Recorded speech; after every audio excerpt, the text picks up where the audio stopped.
Students, हम लोग last session में अपने सेल्फ जनरेट गुडविल की वैल्यू निकाल रहे थे, राइट। हम लोगों ने देखा था इसको निकालने के अलग अलग मेथड्स होते हैं, जिनमें से आपका एक मेथड होता है एवरेज प्रॉफिट मेथड।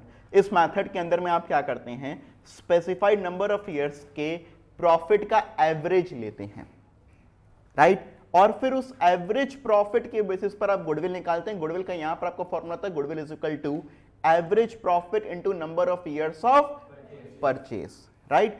अब यहां पर आपके लिए जो एवरेज प्रॉफिट है वो तो आप सिंपली करोगे सारे ईयर्स का प्रॉफिट का add divided by number of years. जैसे आपको कहता है कि लास्ट के 5 ईयर्स का प्रॉफिट का एवरेज करना, फिर 5 साल के प्रॉफिट को ऐड कर दो और डिवाइडेड बाय 5 कर दो। Number of year of purchase क्या होगा स्टूडेंट्स? तो number of year of purchase हमारा होता है जितने सालों तक हमको ये एवरेज प्रॉफिट आता रहेगा, मिलता रहेगा।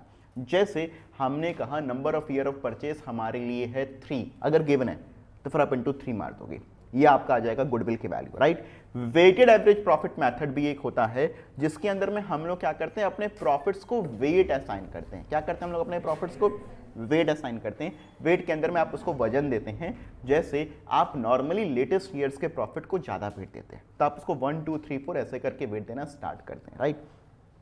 तो आप एक टेबल बनाते हैं जिसके अंदर में आप लिखते हैं ईयर, फिर आप लिखते हैं प्रॉफिट और उसके नीचे वेट्स, और फिर प्रॉफिट इंटू वेट कर देते हैं। ये क्या आता है आपका? Weighted profit. अब ये वेटेड प्रॉफिट और वेट्स का आप टोटल कर लेते हैं, तो ये आ जाता है आपका weighted average profit. Weighted profits का और वेट्स का टोटल कर लिए, तो फिर ये क्या आ गया? Weighted average profit.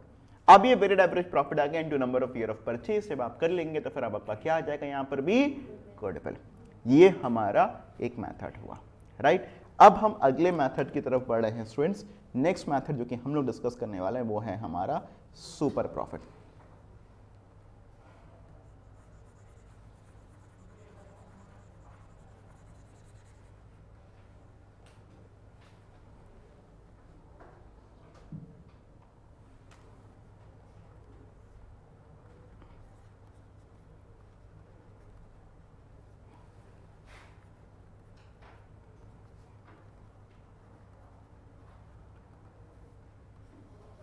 Super profit method, right.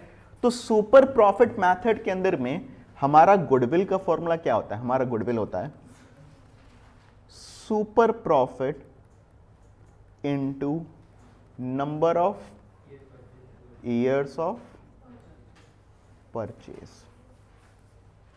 ये हुआ हमारा सुपर प्रॉफिट मेथड के अंदर में गुडविल का फॉर्मूला। क्या हुआ गुडविल का formula? Goodwill is equal to super profit into number of years of purchase. ये हुआ आपका गुडविल का फॉर्मूला, राइट। अब यहां पर हम लोग सुपर प्रॉफिट को देखेंगे, तो सुपर प्रॉफिट हमारा क्या होता है?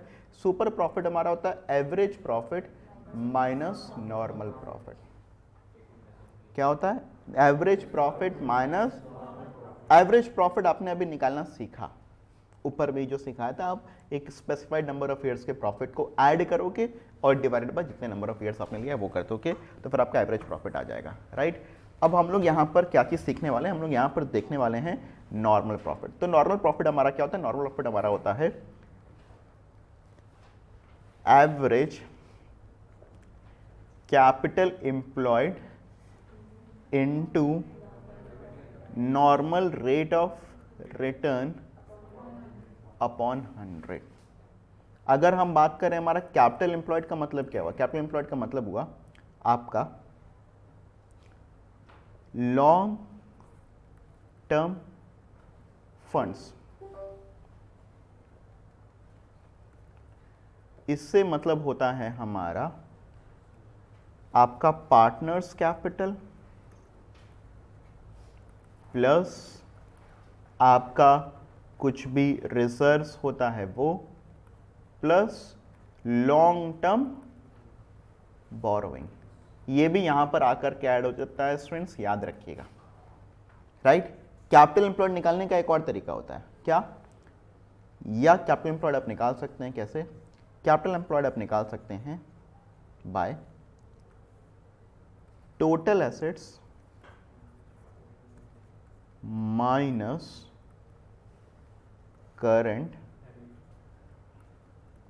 लायबिलिटी। आई होप ये क्लियर है। क्लियर है तो फिर बोलिए, फिर आगे बात करें।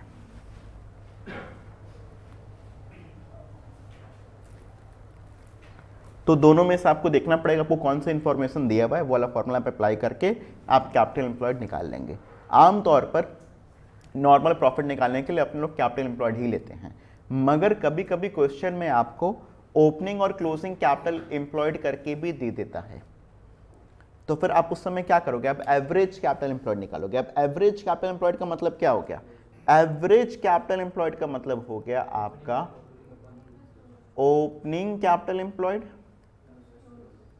Plus closing capital employed upon 2। ये हो गया आपका एवरेज कैपिटल एम्प्लॉयड। देखिए ठीक है, तो फिर आ गया।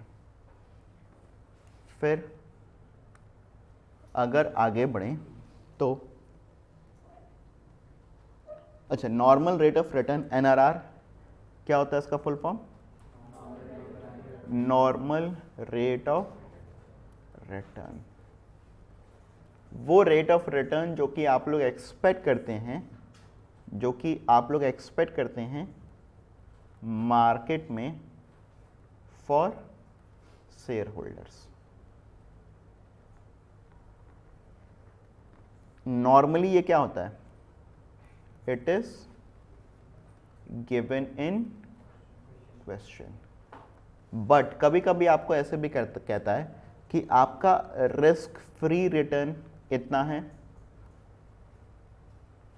और रिस्क रिटर्न इतना है। इसका मतलब समझिएगा क्या हुआ, कभी कभी देता है once in a blue moon, right. But जैसा कि मैंने आप लोगों से अपने रिवीजन में प्रॉमिस किया था कि एक्स्ट्रा ऑर्डिनरी भी कुछ भी आ जाएगा, मैं उसका कंसेप्ट भी आपको रिवाइज करवा रहा हूं। I am revising each and everything for you all, right. तो अगर आपको कहता है कि अगर आपका रिस्क फ्री रिटर्न और प्लस रिस्क रिटर्न, ये क्या हुआ, जैसे मैं अगर एक कंपनी में पैसा लगाता हूं तो फिर मैं भारी रिस्क उठा रहा हूं, मगर अगर वो कंपनी में पैसा नहीं लगाता तो मैं एफडी में पैसा लगाता, एफडी में मुझे कम रिटर्न मिलता, लेट्स से 6% का रिटर्न मिलता और वो रिस्क फ्री रिटर्न होता, और 4% का मुझे और रिटर्न चाहिए जो कि मैंने रिस्क लिया। तो एक शेयर होल्डर की क्या एक्सपेक्टेशन होगी, क्या वो 6% से सिर्फ काम करेगा, कितने परसेंट से काम करेगा, 10। उसका मिनिमम एक नॉर्मल रेट ऑफ रिटर्न क्या होगा, 10%। ये आपको आमतौर पर वैसे तो क्वेश्चन में गिवन होता है। तो आप क्या करते हैं, आप यहां पर निकालते हैं नॉर्मल प्रॉफिट। नॉर्मल प्रॉफिट का मतलब क्या स्टूडेंट्स, कि आमतौर पर एक बिजनेस कितना प्रॉफिट कमाता, समझ में आ रहा है कि नहीं। इसके लिए आपने क्या किया, average capital employed into normal rate of return upon 100। ये क्या आ गया आपका नॉर्मल प्रॉफिट। अब सुपर प्रॉफिट कैसे आता है आपका, AP average profit minus normal profit. ये करने के बाद में आपका क्या आ गया, सुपर प्रॉफिट। और गुडविल मैंने आपको बताया था, गुडविल क्या होता है, goodwill is super profit into number of years of purchase. आमतौर पर मैंने आपको क्या कहा, क्या देता है आपको, सिर्फ आपको देता है capital employeds. I hope right it is clear to everyone. Then I am going to take next part, right. फिर ये हमारा एक फॉर्मूला हुआ। अच्छा, अब इसके बाद हम लोग बात करें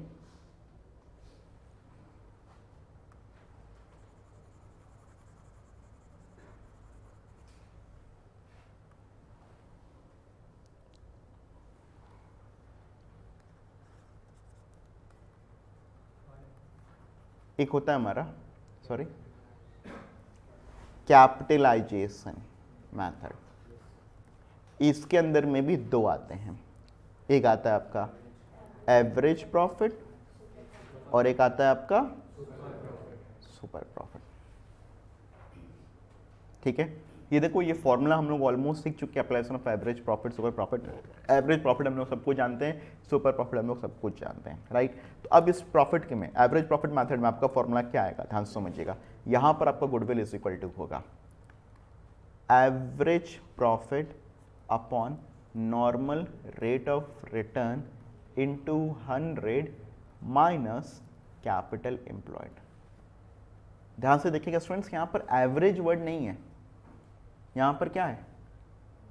कैपिटल एम्प्लॉयड। क्या है यहां पर? Capital employed. तो आप कैपिटलाइजेशन मेथड में आपका फॉर्मूला क्या हो गया? AP average profit upon normal rate of return into 100 minus capital employed. मैंने कहा लेट्स से मेरा नॉर्मल प्रॉफिट, मेरा एवरेज प्रॉफिट है लेट्स से 15,000 रुपये, एक एग्जाम्पल।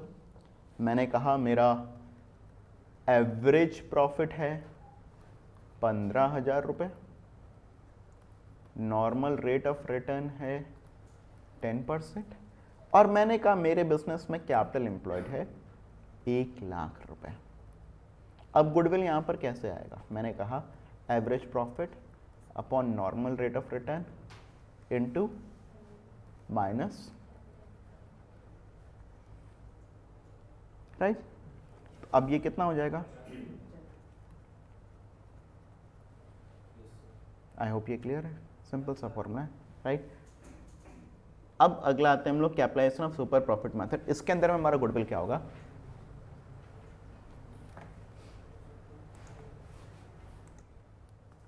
आगे देखते हैं यहां पर गुडविल। इस मेथड के थ्रू हमारा गुडविल कैसे आएगा? इस मेथड के थ्रू हमारा गुडविल आएगा super profit upon normal rate of return into 100। Simple. यहां पर हमारा क्या आ गया गुडविल का formula? Super profit upon normal rate of return into 100। अभी सुपर प्रॉफिट आप देखो इस वाले मेथड के हिसाब से भी देखो अगर, तो यही सेम टू सेम डाटा हम लोग लेते हैं और ध्यान समझते हैं क्या होता है। यहां पर आप देखो तो आपको चाहिए सुपर प्रॉफिट निकालना। सुपर प्रॉफिट कैसे निकालोगे? अब नॉर्मल प्रॉफिट कैसे आएगा?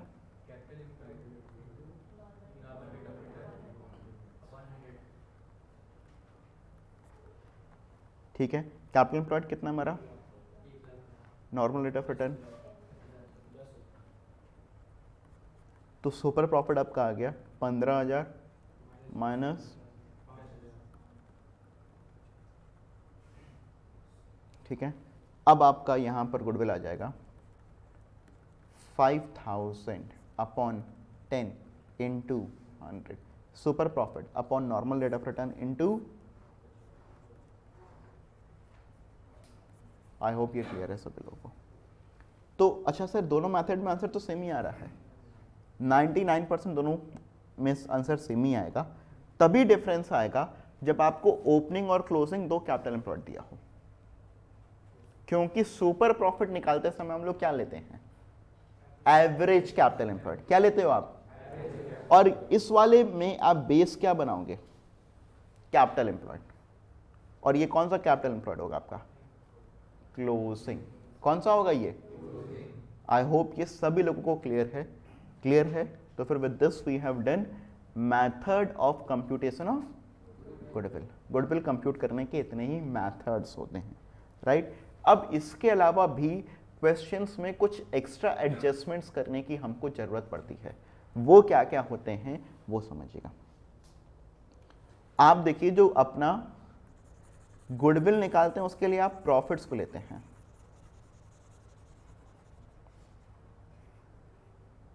राइट। तो आप अपने इन प्रॉफिट्स में एडजस्टमेंट करते हैं।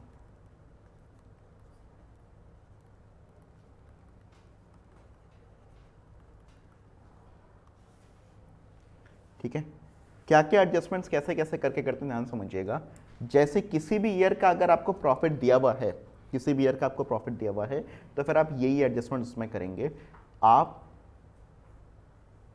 का जो प्रॉफिट ड्यूरिंग द ईयर होगा,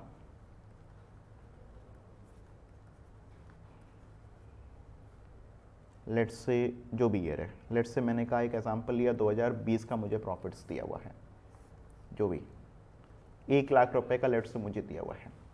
मुझे क्वेश्चन में मेंशन्ड है कि there was an abnormal loss of ₹10,000 during the year. क्या था?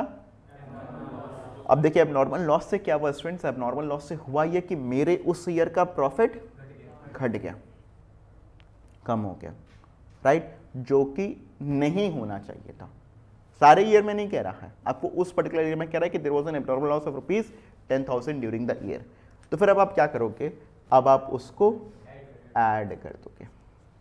ऐड करोगे आप एबनॉर्मल लॉस। मैंने लेट्स से एग्जांपल के तौर पर कहा 10,000, क्योंकि वो प्रॉफिट आपके एबनॉर्मल लॉस आपके प्रॉफिट में घटा हुआ होगा, तो हम उसके इफेक्ट को हटाने के लिए क्या कर देंगे, ऐड। ठीक है, अगर हमने यहां पर कहा कि कोई एबनॉर्मल गेन हुआ था हमको, लेट्स से मैंने कहा एबनॉर्मल गेन भी था हमको सेम ईयर में 5,000 रुपए का, उसको आप क्या करोगे, आई होप ये क्लियर होता हुआ चल रहा है। कुछ अगर आपकी एरर्स होंगी तो फिर आप उसको अकॉर्डिंगली ऐड या लेस करोगे, जो भी आपकी एरर्स होंगी, राइट। जैसे एक कॉमन एरर के बारे में आप लोग को बताता हूं। एक कॉमन एरर जो कि आपको देता है क्वेश्चन के अंदर में, देता है capital item treated as revenue और revenue item treated as capital. जैसे आपने लेट्स से कोई प्लांट खरीदा, तो जो आपने प्लांट खरीदा वो कैसा एक्सपेंडिचर है, तो कैपिटल एक्सपेंडिचर ट्रीट होना चाहिए, मगर आपने उसको कैसे ट्रीट कर लिया,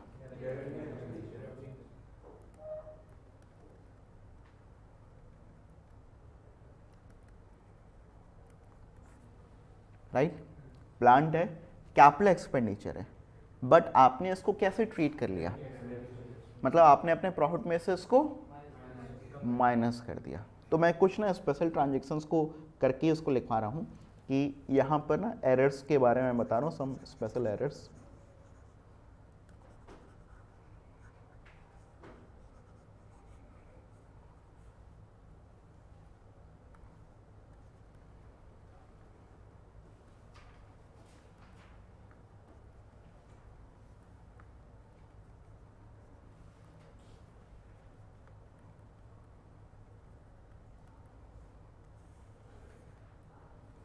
सम एडजस्टमेंट्स रिलेटिंग टू एरर्स। तो देखिए पहला एडजस्टमेंट ध्यान समझिएगा। जैसे मैंने कहा treatment of capital expenditure as revenue expenditure, right. आपने क्या किया है, किसी कैपिटल एक्सपेंडिचर को कैसे करके ट्रीट कर लिया है, वाइसी वर्सा भी कर सकते हैं, उसका भी ट्रीटमेंट सिखाऊंगा। Treatment of capital expenditure as revenue expenditure. तो फिर अब आपने उस प्लांट को, लेट्स से आपने 15,000 रुपए का प्लांट खरीदा, तो आपने प्लांट को कैसे दिखा लिया, रेवेन्यू, मतलब आपने प्रॉफिट में से उसको घटा दिया, जबकि प्रॉफिट में से घटना था क्या, नहीं, वो तब कैसा एक्सपेंडिचर था, कैपिटल एक्सपेंडिचर। उस पर क्या लगना चाहिए था, डेप्रीसिएशन। क्या लगना चाहिए था, डेप्रीसिएशन लगना चाहिए था। एक एक आइटम को आप लोग को समझा, ध्यान समझिएगा। तो अब आप यहां पर क्या करोगे, अब आप यहां पर अपने प्रॉफिट में से उस आइटम को ऐड कर दोगे, अपने ईयर के प्रॉफिट में से add the amount of expenditure. आप उस अमाउंट ऑफ एक्सपेंडिचर को क्या कर दोगे, ऐड कर दोगे। आई होप ये क्लियर हो गया। तो फिर आगे बात करते हैं।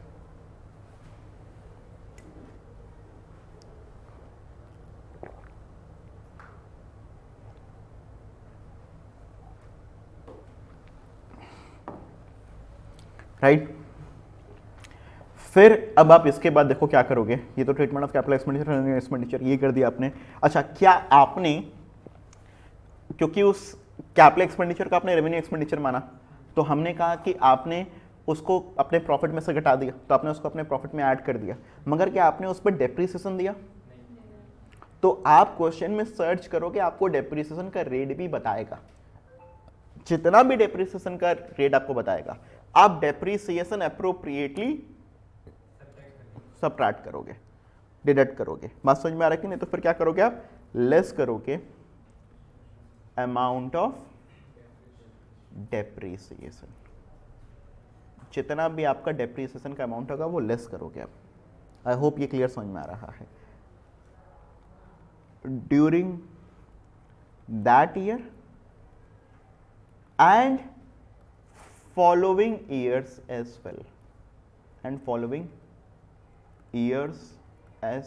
वेल, सिर्फ जरूरी नहीं कि उसी साल का घटाओगे, उस साल का तो घटाओगे ही घटाओगे, और क्या उसके भी आगे के साल का और घटाते हुए चलोगे, तो फिर जवाब है यस।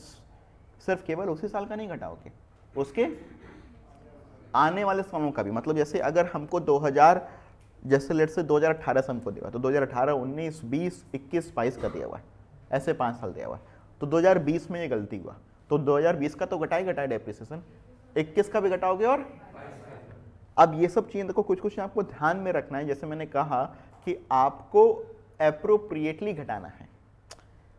जैसे आपने 2020 में लेट से 3 महीने के बाद खरीदा, आपका लेट से ईयर है अप्रैल टू मार्च, आपने खरीदा 1 जुलाई को, तो 1 जुलाई से 31 मार्च 9 महीना, 1 जुलाई से 31 मार्च कितना मंथ्स, वो आप घटाओगे।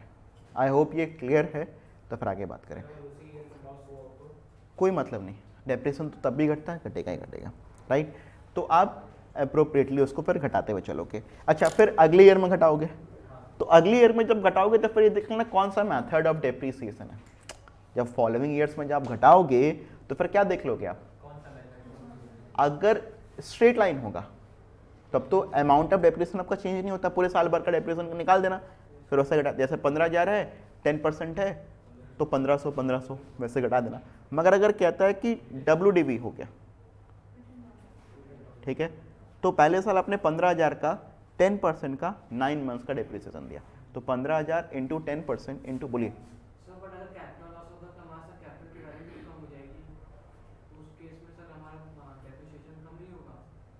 मतलब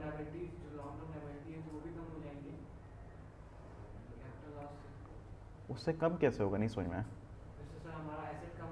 हाँ, एसेट कम होगा तो लायबिलिटीज कम होगी, ऐसा क्या नियम होता है? एसेट कम हुआ तो फिर आप कह सकते हैं आपकी कैपिटल कम हो जाएगी। हाँ, तो वो तो कहते रहे हैं कि आपका कैपिटल कम हो जाएगा, आपका लायबिलिटीज कम हो जाएगी तो वही कैपिटल कम हो जाएगा। तो उसमें क्या चीज़ फर्क, क्या चीज़ मतलब कहना क्या चाह रहे हैं?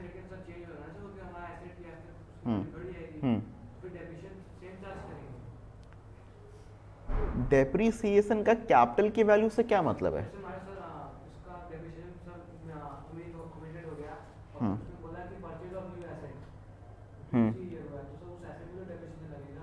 हाँ, तो लगेगा ही, क्यों ऐड करेंगे? डेप्रिसिएशन की वैल्यू से आप जो कह रहे हैं उसको लिंक नहीं कर पा रहे हैं। डेप्रिसिएशन की वैल्यू का क्या मतलब है हमारा कैपिटल से? कैपिटल के चेंज और depreciation is both are different thing ना।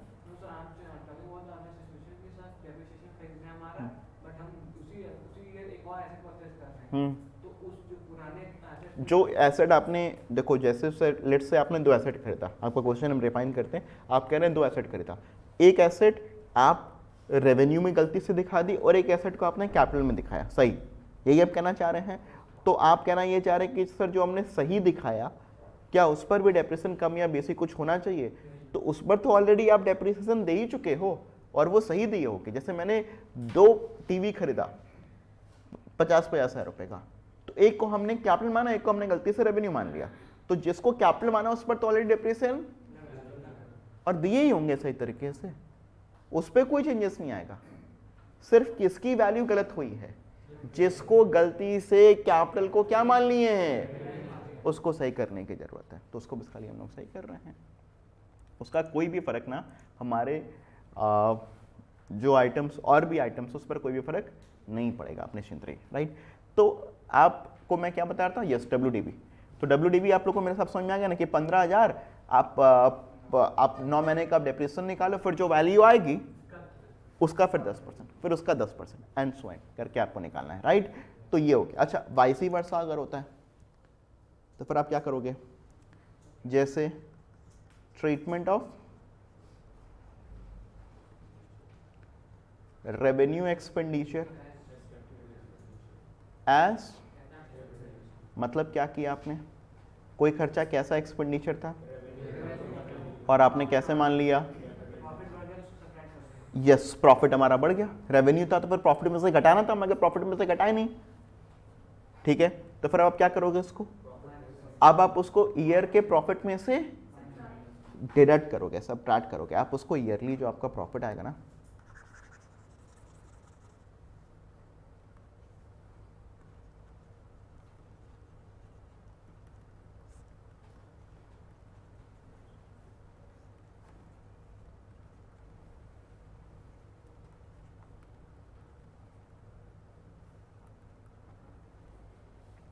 बात समझ में आ रहा है कि नहीं? और अब क्योंकि डेप्रिसिएशन जबरदस्ती दे चुके हो, डेप्रिसिएशन देना था क्या, तो फिर अब डेप्रिसिएशन के अमाउंट को अब हम लोग क्या करना पड़ेगा, उल्टा काम। बात समझ में आ रहा है कि नहीं? तो फिर add amount of depreciation during that year and following year.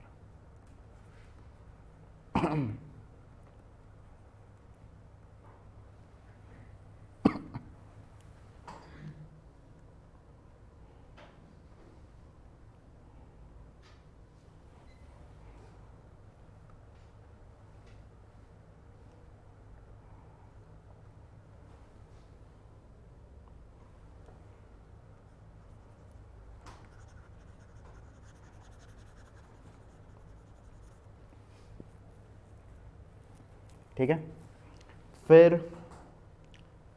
तो ये आप एडजस्टमेंट्स करना सीखे। अच्छा, और आइटम भी एडजस्टमेंट का रहता है, एक तो ये हो गया, एक आइटम और आप लोग को सीखना चाहिए क्लोजिंग स्टॉक का।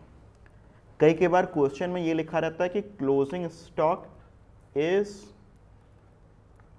Over valued.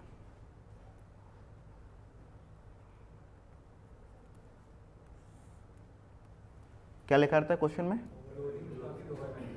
क्लोजिंग स्टॉक के ओवर वैल्यू होने का मतलब क्या हुआ? क्लोजिंग स्टॉक की वैल्यू को ज्यादा दिखाया हुआ। तो क्लोजिंग स्टॉक की वैल्यू ज्यादा दिखाने से क्या होगा?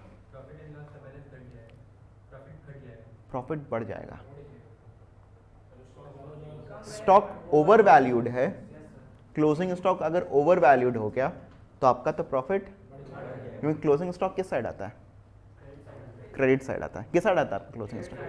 तो आपका प्रॉफिट क्या हो जाएगा? इससे बढ़ जाएगा। तो आपका प्रॉफिट, ईयर का प्रॉफिट जो है वो बढ़ गया। तो आप जितना ओवर वैल्यूड है, लेट्स से 10 की जगह पर आपने 12 दिखाया, तो 2000 रुपये ओवर वैल्यूड है, तो 2000 रुपये से आप क्या करोगे? उसको डिडक्ट कर दोगे। क्या कर दोगे आप उसको? डिडक्ट। तो फिर डिडक्ट,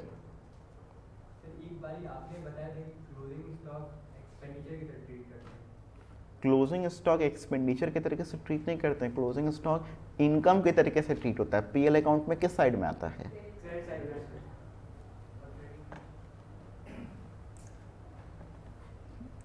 तो deduct the amount of over valuation from current year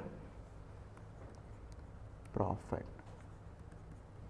जितना भी आपका ओवर वैल्यूएशन है ना, वो आप करंट ईयर के प्रॉफिट में से क्या करोगे? डिडक्ट कर दोगे। राइट। अच्छा, इसके अलावा आप क्या करोगे ये बताओ? क्योंकि अच्छा, इस ईयर का अगर आपका क्लोजिंग स्टॉक ओवर वैल्यूड रहा है तो मतलब क्या, अगले साल का ओपनिंग स्टॉक भी ओवर वैल्यूड हो गया। और ओपनिंग स्टॉक, जैसे मैंने बोला कि क्लोजिंग स्टॉक आपका किस साइड में गया? इनकम, क्रेडिट साइड में। तो वैसे ही अगले साल का ओपनिंग स्टॉक किस साइड में चला जाएगा? तो अगले साल का क्या ओपनिंग स्टॉक में हमारा ओवर वैल्यूड हो गया। यस। तो फिर अब आप क्या करोगे? ऐड करोगे, add the amount of such over valuation from the following year profit as, क्या लिखते हुए? Over valuation of opening stock.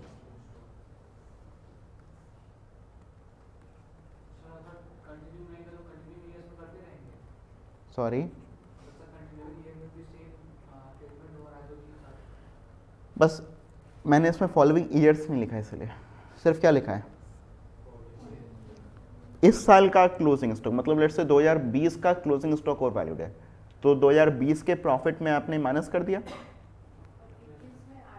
21 नहीं, उल्टा उल्टा बोल दिया। हाँ, 2020 में माइनस कर दिया, 2021 में ऐड कर दिया। अब उसके आगे नहीं ये सब काम करेंगे, बस एक ही बार ना होगा।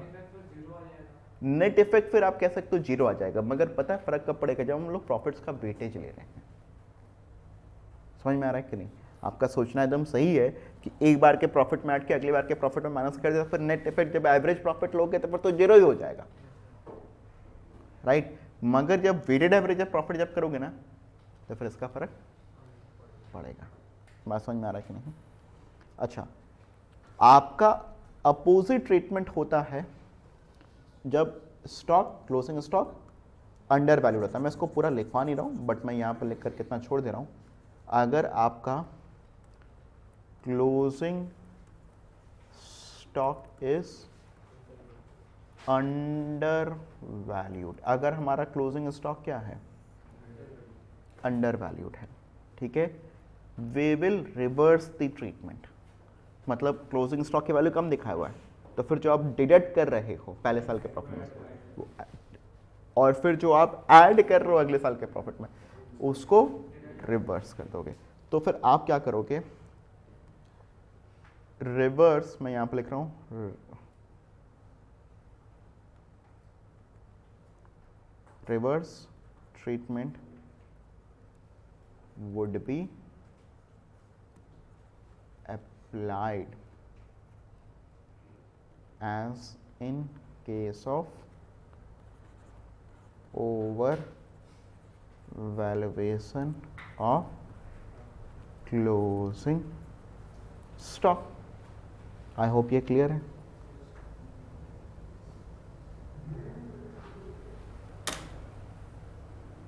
ठीक है,